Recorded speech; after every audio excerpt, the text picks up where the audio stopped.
Andao ifidy toto feny modeste Philbert numéro 2 ny antsika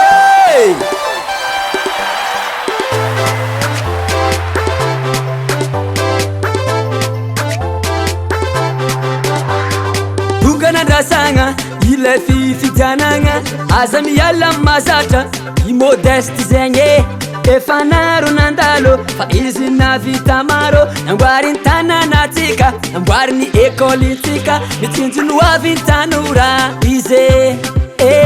alatsawa numéro 2 vatontsika arotsawa numéro 2 vatontsika alatsawa numéro 2 vatontsika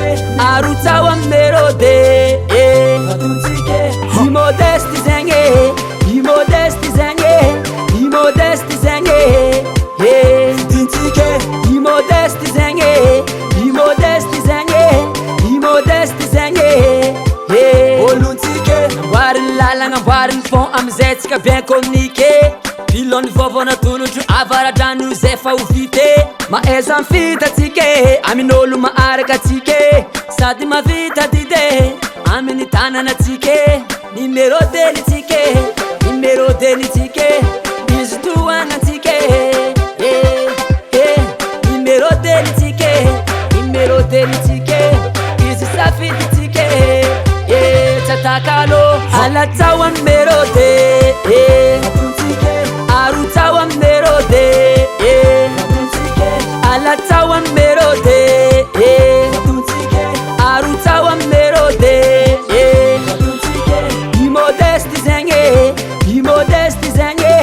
I modeste zegny dintsika I modeste zegny I modeste zegny I modeste zegny olontsika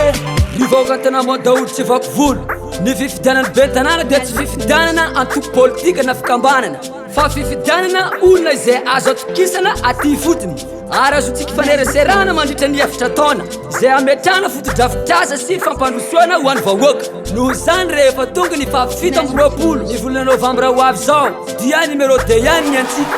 tatsika le jirama zao efa amintsika avy kosa efa namboarany pont ary andrano joberia numéro 2 ihany antsika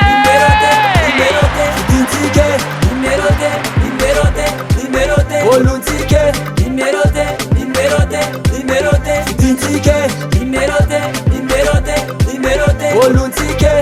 sarofa olona efa manana traika efa fitorana vahoaka izy ary mbola hitohizana niesaky efa vita atao avoloa eny ny fandrosoana malagasy miara-miainga tanambody daolo plan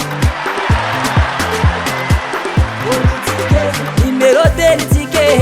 numéro 2 nitsika izy toanatsika numéro 2 nitsika numéro 2 nitsika izy safiditsika tsatakalo I modeste zegny